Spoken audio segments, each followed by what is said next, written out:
কোন যুবক যদি কোন সহজ সরল মেয়ের ইজ্জত নিয়ে সিনিমিনি খেলে, কিছুদিন প্রেমের জালে আটকায়া এরপরে ব্যবহার করে মেয়েটাকে ছেড়ে দেয়, আর সে যদি মনে করে যে আমি বাচ্চা গেছি, পার পায়ে গেছি, আল্লাহ কয় কুল্লু নাফসিম বিমা কাসাবাত রহিনা, সে তো পার পায় নাই, বরং গ্রেপ্তার হয়ে গেছে, ধরা খেয়ে গেছে।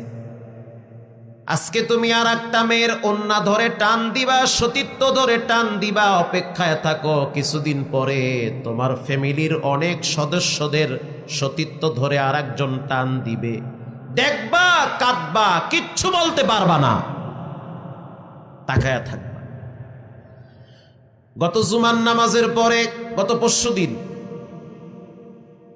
নামাজের পরে কারণ বাজার এক ব্যবসায়ী আসছে দেখা করতে। আমি তো জুমা পড়াই জিলপার সবচেয়ে বড় মসজিদটায়, রাজারবাগ পুলিশ লাইনের পাশে, এনএসআই এর লোকজন ভরা পুরা মসজিদ, 6 তলা মসজিদ, মুসল্লি হয়।